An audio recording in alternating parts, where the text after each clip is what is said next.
Welcome back to another episode of Sporvado Sports. Sorry, I haven't been on in a while. We always have busy schedules, things happen, but back to it again. I'm going to talk about the recent issue with Zion Williamson, being hurt during the big Duke and UNC game with a bunch of celebrities in attendance, with the issue of people are complaining about like the NCAA players should be paid. It's a big looming issue. It keeps popping up. Also, I haven't been covered on yet. The recent NBA trade deadline. That has been a big fiasco, and just like how all these big names move in places and stuff. I'll cover that too, because that's a pretty big momentum and shift in the league that may affect the playoffs, even though Golden State is still a powerhouse in the NBA. But Milwaukee is pretty interesting with Giannis being in contention for the MVP race. And also we'll talk about the what my opinion, what should be considered a major topic with Kareem Hunt. So his, he's being signed to the Cleveland Browns after beating up a woman in Ohio. So even though it wasn't the extent of Joe Mixon or a Ray Rice, which Joe Mixon should not be in the league, he's still playing for the Bengals. I don't understand that. That guy should not be allowed in the league anymore. To show a message. And it should put a question to Roger Goodell if he should be a commissioner still in the league after a lot of mayhem and controversial topics with the NFL protests as well. So we'll get right into that. So my thought that always been upsetting me ever since Kareem Hunt got signed with the Browns is that he was able to get a job in the NFL after beating up a woman, but yet Colin Kaepernick, obviously people may disagree with his point of view, he did an NFL protest about the police brutality and all that stuff and racism and et cetera.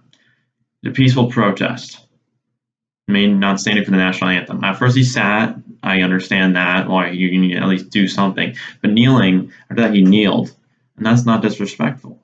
It's not disrespectful, because kneeling is a sign of respect too, because when a player gets hurt on the field, people kneel for that player if they're injured. That's what, by playing football growing up, you kneel for the player that's hurt on the field. It's always been the case, and that's a sign of respect. So going that, Colin Kaepernick has not found a job yet, ever since that NFL protest fiasco.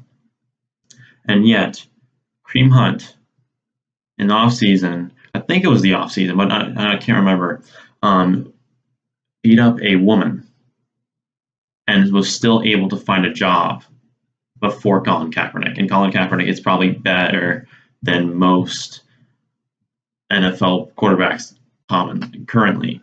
Even with Joe Flacco, I think he's better than Joe Flacco, honestly. Obviously, Joe Flacco had like a couple good years, and he earned that big contract after the Super Bowl win. But I don't think Flacco is the top guy you want on your team. And I think Colin Kaepernick would have been in a better situation. And it hurts me so much that these players that have done these awful things are somehow still being able to be signed by teams, which always is, it's hurting. It's just really hurting, because it doesn't make sense. It doesn't, make like, okay, what's wrong here? Why is this not, it makes you think about it as a whole, because it could just be a money. Obviously, Kareem Hunt, he is trying to redent what he did. He's doing therapy classes and all that stuff to calm down his anger management, because he has really bad anger management issues. But still, at the same time, he shouldn't be signed that right away. He needs to learn a lesson. I understand that he's making steps toward getting better as a person, as opposed to someone who, beats up a woman like Ray Rice and doesn't do anything after that. So at the same time, it's very, very interesting, and it was a topic that I think should be addressed because I think rather Colin Kaepernick should have been able to find a job by now instead of Kareem Hunt, who was instantly signed after hurting someone. Obviously, he's still going to get a suspension. He's not going to play. But at the same time, Colin Kaepernick should be signed already, even though. So I don't understand why they're fine, or GMs are fine with signing a player who hurt a woman instead of a player that has a strong opinion and did a peaceful protest. Honestly, people are going to disagree with Kaepernick, his opinion. Some people do agree with him, but it's not as worse as a media. Obviously, he did a Nike commercial, so he's very, known now as a figure, as a activist now for Colin Kaepernick. But at the same time, it should be better PR for him adding on your team instead of a guy who beat up a woman. That should be so terrible PR. So I don't understand if this is a money issue or not. So this is pretty interesting topic that I just had to address. So that's something that needs to be looked at in the NFL, even with with NFL protests and just so many things. And Roger Goodell's on a hot seat. I think he needs to go. He needs to go. He needs to go because this needs to be an act right now. So that's something that needs to be looked into. So next topic I might just go over is the NBA trade deadline. Obviously, I've been able to cover it right after it happened. And obviously we just passed the All-Star weekend, and we just had the first couple NBA games back. So it's nice to have all the NBA games back going again and get that show on the road. So obviously there was a big names moving around. So obviously Tobias Harris to the Philadelphia 76ers. That's a huge, pickup for the Sixers because Tobias Harris is a underrated star. I feel like in the league as a small forward, he can play the number 4 position, 4 positions. But he's underrated, and I think that adds it to the Philadelphia 76ers really well, really well. Because now you got Embiid, Jimmy Butler, Ben Simmons, and Tobias Harris. So JJ Redick, who's a great perimeter threat shooter that can still contribute in the league today, even though he's like 33, 34 in age. So he's getting up there in age. But overall, it's a pretty decently young team.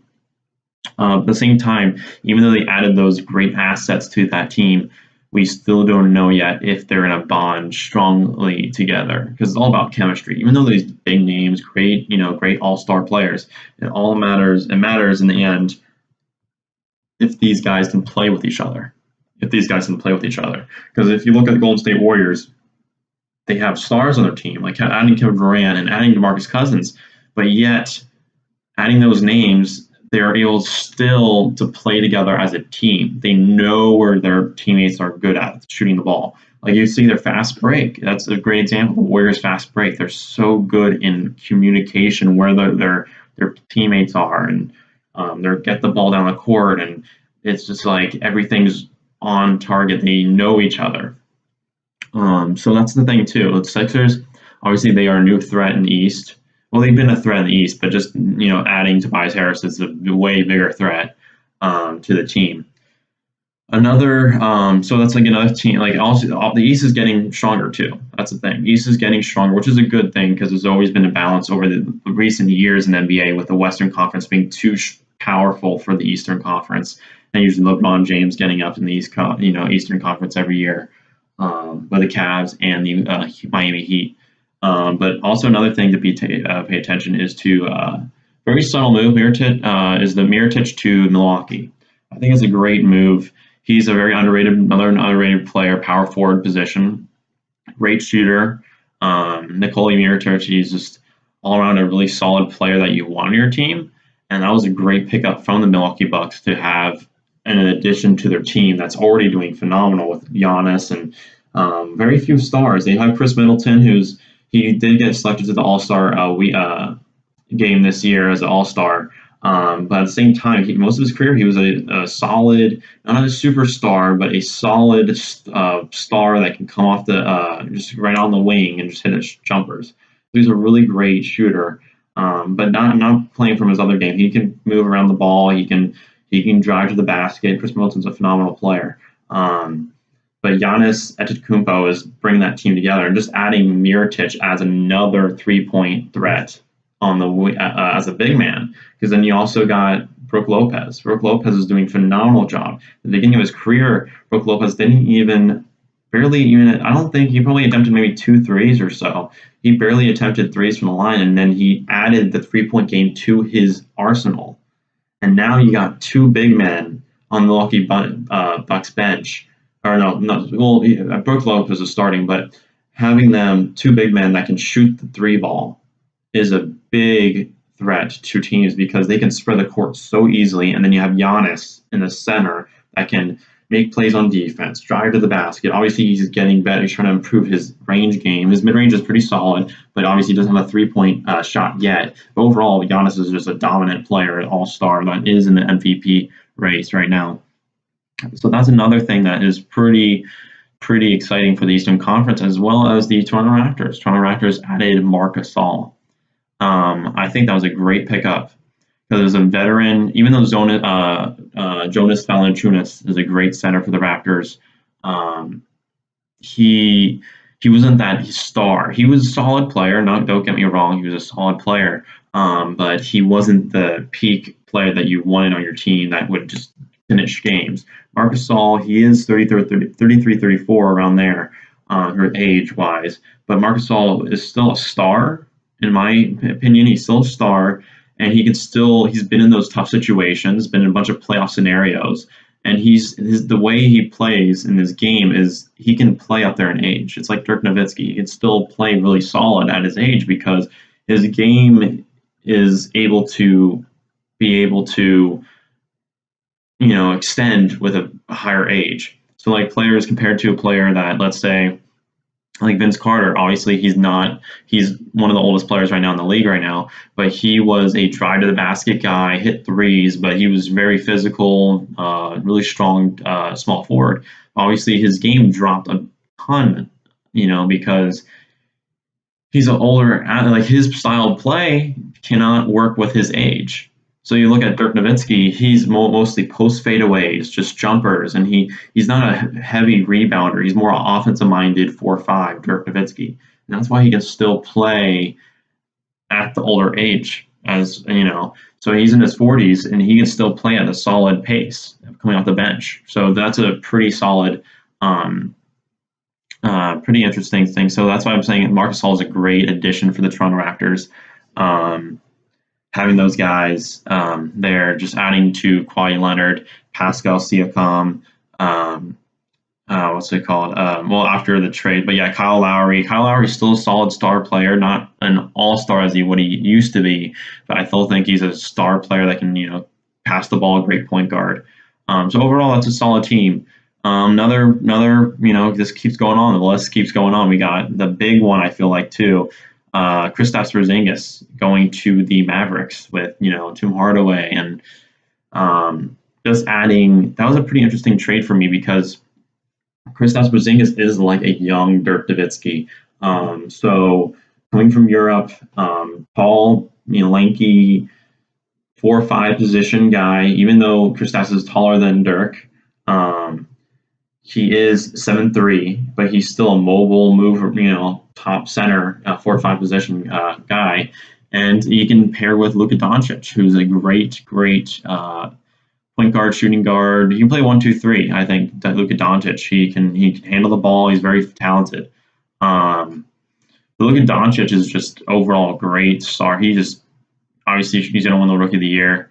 I think, in my opinion, this guy is just blown up. He's just so good. So that's how I'm happy for the Mavericks. And they made a great move by adding another star player. Obviously, he's still recovering from an injury, but adding another star player who was from Europe. So it just gives that more chemistry, more bond. Like, okay, they came from both the same area, Europe. They're coming to America. They're both star players. And it's just good. It's a good bonding experience that they might need. So I like that a lot. And they added Tim Hardaway too. Tim Hardaway to the Mavericks being another solid option.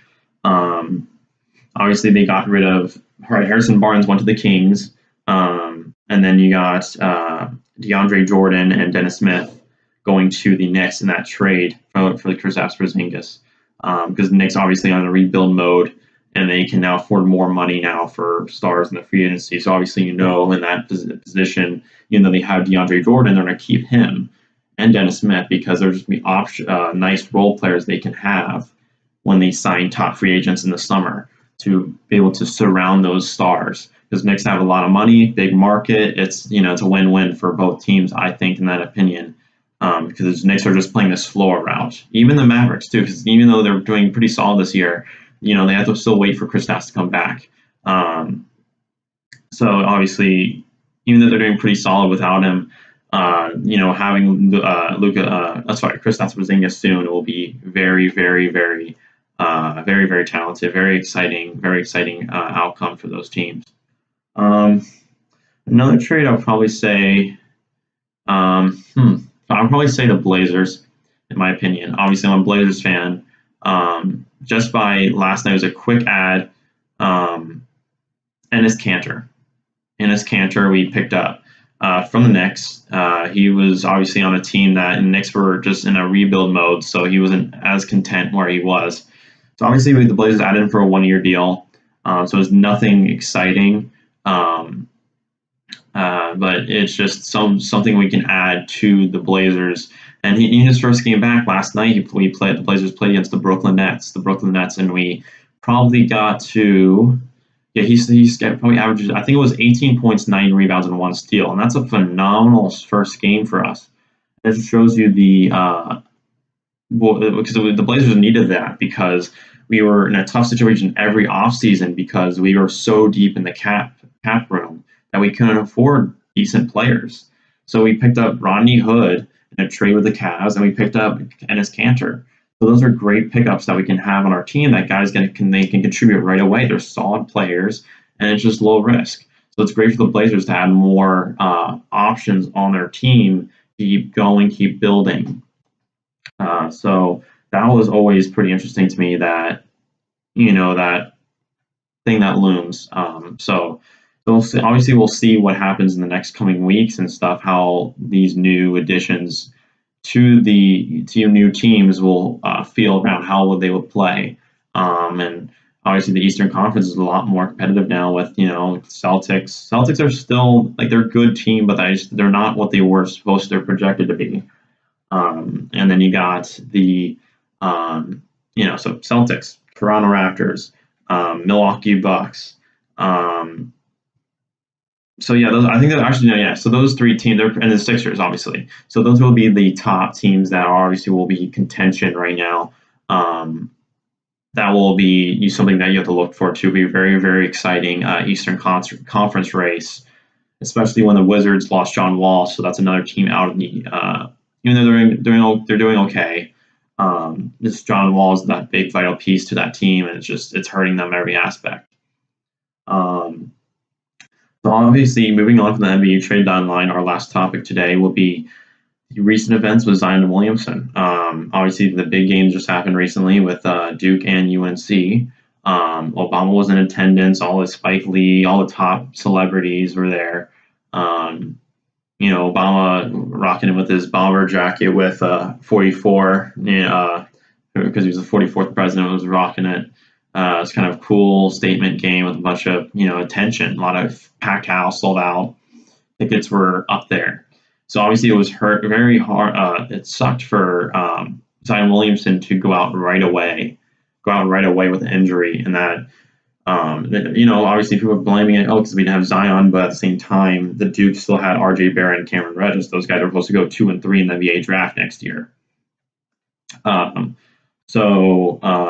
at the same time, besides that, the Duke not winning, with UNC winning at the end, people are talking more about, instead of the outcome of that game, just the fact that Zion Williamson is hurt. And it brings up a big, very controversial topic with, should college players be paid? For me, in my opinion, off the bat, they should not be paid because they have been given free food, free travel, free shoes, free equipment, free education. All that money that costs so much money, and normal kids like me, I would, to pay for college with all the money. We would love that luxury. We like that. Except we were happy that we able to attend college and stuff with all that money. We had to pay. But yeah, so everyone's just like, players are defending Zion, saying like, oh, now since he's hurt, will it affect his draft stock? Is he not going to get enough money? And that just hurts me that now the NBA is being thought of something as money wise. So like people are saying like, that's like everyone cares about money nowadays, and that's just not. I don't like how it used to be money because famous, NBA players in the past, back then with Michael Jordan, who went 3 years in college, and top players back then, that everyone stayed. It was no one and dones. Obviously, it was fine with LeBron James, Dwight Howard, Tracy McGrady. So there's some good names out there that originally they came out of high school, and then we changed that rule to like at least a 1 year in college. In my opinion, I think it will be fine moving down players to moving the age to 18, so players can come right out of high school to the NBA. But at the same time, we'll give the aspect that will make the NBA teams more hesitant because these players haven't played at a higher level yet. Haven't played at a higher level since they've only been playing high school talent at the starting their career. So like until they pick up a guy like Zion Williamson. Obviously he's top, unbelievable. He's gonna be an unbelievable player in the NBA. How good he's playing right now. It's like LeBron James. Like even though he was playing as high school talent, just by staring at him, knowing him, that guy was ready for the pros. And look at him now, LeBron James. So it's a very controversial topic, and it hurts me that we were saying that college basketball players should be paid, and I don't think they should be paid because they still got the G League. They got Europe. You can go to Europe and get paid easily. Obviously, teams in Europe will definitely, like, if you're a top prospect in America, they're definitely going to sign you. It's so easy. You get paid money right off the bat. And plus, you get to be in Europe or in China. You can go to China, explore the world, be very cool at a young age. Or in the G League, even though people don't really get a good rap. This doesn't get a good rap. It's like minor leagues.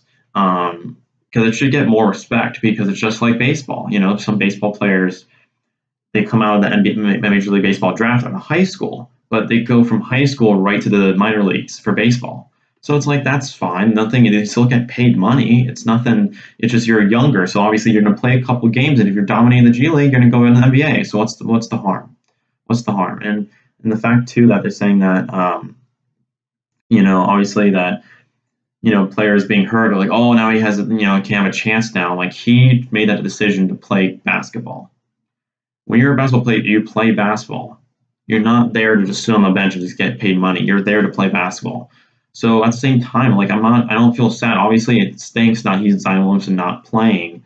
It's just the fact that he's going to get so much money either way. It doesn't really matter. And he just,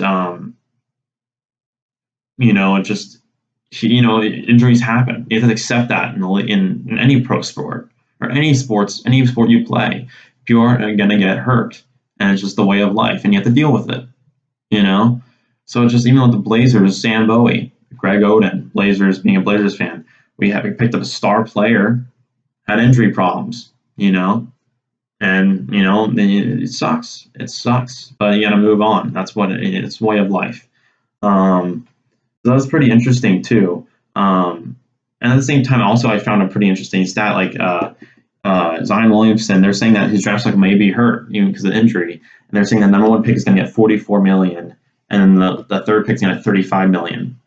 So the same thing, it hurts me too. They're saying like, oh, he drops, he won't get paid 44, he'll get paid $35 million. Like, boo-hoo. Like, seriously, like $35 million is enough money. You don't need that much money. Like, seriously. Like, it doesn't make sense. Like, oh, I'm not going to get that much money. It's really about how much you play basketball. You love for the game. That should be your main priority, not the money. It just hurts me, too, that that's changing the mentality in the league. Some players, though, they are playing for the championship. Like DeMarcus Cousins, he was originally getting paid like $25 million a year, and he sacrificed all that money for like a $5 million a year. That's still a ton of money. $5 million a year. I wish I had that much money. And he's now playing for the Warriors, and he's great chance to win the championship. So it's that move for him was to win the championship. So in the end, it just, I don't know. So it will be a very controversial topic in the coming days. Obviously, this recent issue has brought out the NBA and the NCAA, and we were talking about the age, the age limit, so to go into the NBA draft. So we'll see what happens, honestly. So you have to I'll keep you guys updated, and we'll keep checking in on that topic because that's very important, because that's going to change the fact. We'll go back to the old days when, LeBron coming out of high school. So we'll see what happens. So we'll give those kids that are super good that come right out of high school to get ready. But obviously, it's a huge, since you're skipping college, people that come into high school to the NBA, that's a huge difference of speed. So people to college usually come, high school to college. There's a small jump in like how much more talent there is, and then college to NBA, it's not as bad too, because you're gradually got into that more fast speed of pace because it's professional basketball. So people that are high schoolers, they get hyped. Never know, they might, super hyped. Oh, this guy was so good in high school, but then ends up going to the NBA and is doing terrible. So you never know. So honestly, this rule might be changed. I'll be fine if it goes back down to high school, because I feel like it won't damage college basketball, because it will just it will still make players commit to go to college, but at the same time, if they're not ready, if they're like the people, what's it called? If they're not super ready for the NBA, they won't get drafted right out of high school. So I think that'll be a good thing, is that they'll be, even though that they will allow players to go to high school, come right out of high school to go to the NBA, there's going to be a fewer amount now because they're playing just at a high school level. So we'll see what happens, honestly, for that.